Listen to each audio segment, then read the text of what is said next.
Hello everyone, एक बार फिर से आप सभी का बहुत बहुत स्वागत है उड़ान कंपटीशन क्लासेस के ऑफिशियल यूट्यूब चैनल पर। तो चलिए, आज की वीडियो जो हम आपके लिए लाए हैं वो हम आपके लिए लाए हैं बहुत ही महत्वपूर्ण क्वेश्चनों का एक सेट। यानी कि यहाँ पर आपको बहुत तरीके के क्वेश्चन इस सेट पेपर में देखने को मिलेंगे।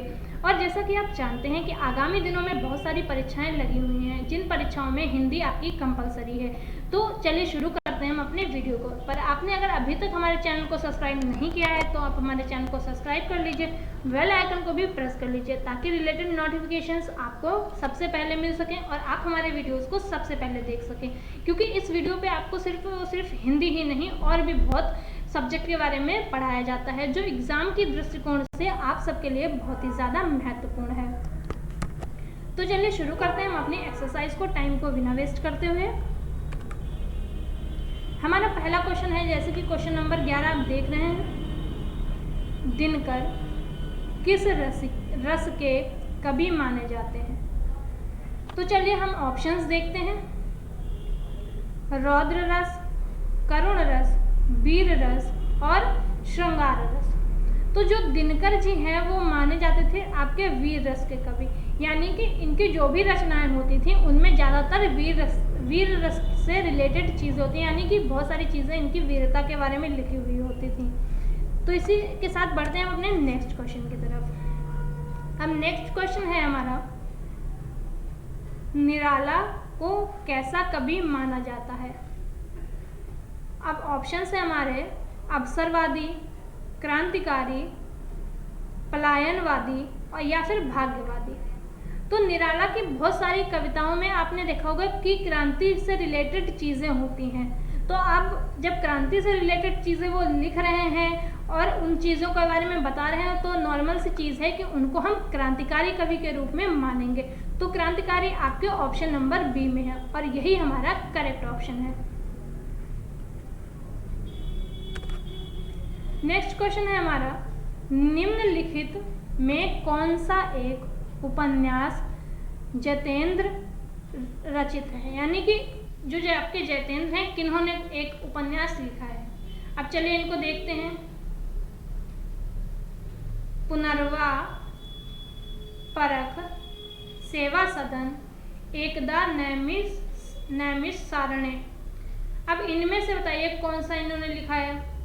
तो यहाँ पर जो आपका करेक्ट ऑप्शन होगा, यानी कि जो इन्होंने आपका उपन्यास लिखा है वो लिखा है परख, और परख है आपका ऑप्शन नंबर बी में। जब परख ऑप्शन नंबर बी में है तो फिर यही आपका करेक्ट ऑप्शन है। नेक्स्ट क्वेश्चन देखते हैं। नेक्स्ट क्वेश्चन है, हिंदी गद्य का जन्मदाता किसे माना जाता है?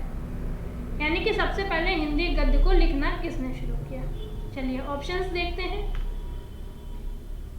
प्रताप नारायण मिश्र, महावीर प्रसाद द्विवेदी, भारतेंदु हरिश्चंद्र या फिर बालकृष्ण भट्ट ने।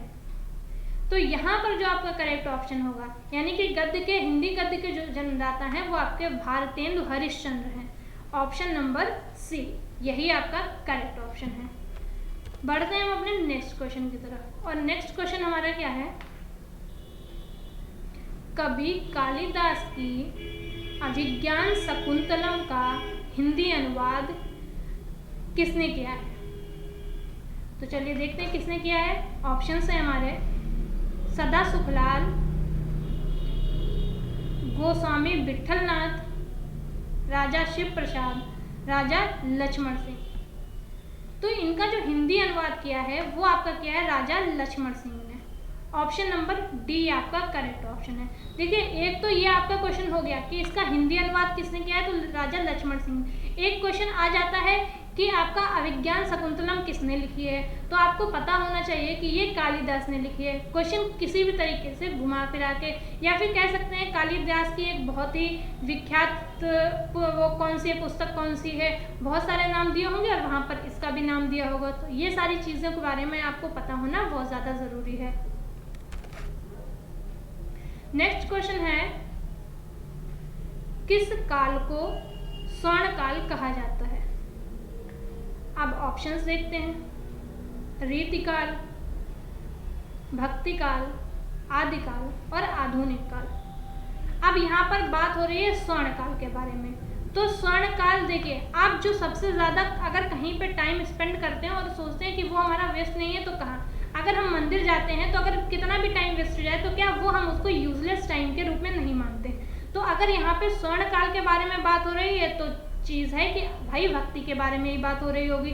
तो जब आपका जो स्वर्णकाल कहा जाएगा वो आपके भक्ति काल को कहा जाएगा, और भक्ति काल आपका कहाँ है? भक्ति काल है आपका ऑप्शन नंबर बी में। तो यही आपका करेक्ट ऑप्शन हो जाएगा। स्वर्णकाल कौन सा काल है? भक्ति काल है। नेक्स्ट क्वेश्चन है, सूरदास के गुरु कौन थे? अब ऑप्शंस है हमारे रामानंद, माधवाचार्य, रामदास या फिर बल्लभाचार्य। तो यहाँ पर जो आपका करेक्ट ऑप्शन होगा यानी सूरदास के गुरु वो आपके होंगे बल्लभाचार्य। ऑप्शन नंबर डी आपका करेक्ट ऑप्शन हो जाएगा। अब इसी के साथ बढ़ते हैं अपने नेक्स्ट क्वेश्चन की तरफ, और नेक्स्ट क्वेश्चन है हमारा, कामायनी किस प्रकार का ग्रंथ है? ठीक है, अब यहाँ पर देखना है कि हमको ये कौन सा है, क्या है? खंड काव्य है या फिर मुक्तक काव्य, महाकाव्य या चंपू काव्य? तो बताइए इसका करेक्ट ऑप्शन।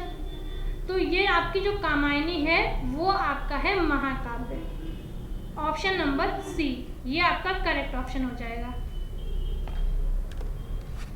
नेक्स्ट क्वेश्चन है, गागर में सागर भरने का कार्य किस कवि ने किया है? अब चलिए देखते हैं किसने किया है। बिहारी, रसखान, घनानंद या फिर तुलसीदास? तो यहाँ पर जो आपका करेक्ट ऑप्शन होगा वो होगा आपका बिहारी। गागर में सागर भरने का कार्य बिहारी ने किया है। बढ़ते हैं नेक्स्ट क्वेश्चन की तरफ। नेक्स्ट है, और जो हमारा आज का लास्ट क्वेश्चन भी है, महाभोज रचना की प्रधान समस्या को उजागर करने वाले विकल्प को चुनिए।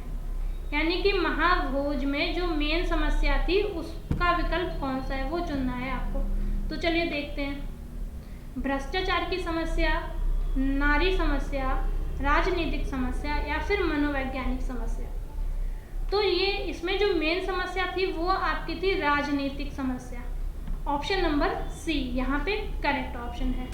आई होप ये क्वेश्चंस आप सभी को बहुत अच्छे लगे होंगे और आगामी परीक्षाओं के लिए ये बहुत ही ज़्यादा महत्वपूर्ण क्वेश्चंस हैं। फिर से एक वीडियो में मिलते हैं इसी तरीके के और भी ज़्यादा महत्वपूर्ण क्वेश्चंस के साथ। तब तक आप सारे लोग जुड़े रहिए हमारे साथ, और अगर अभी तक आपने हमारे वीडियो को लाइक नहीं किया है, चैनल को सब्सक्राइब नहीं किया है, तो फटाफट से वीडियो को लाइक करिए, चैनल को सब्सक्राइब करिए और बेल आइकन को प्रेस करिए ताकि रिलेटेड नोटिफिकेशंस आपको सबसे पहले मिल सकें और आप हमारे वीडियोज़ को सबसे पहले देख सकें।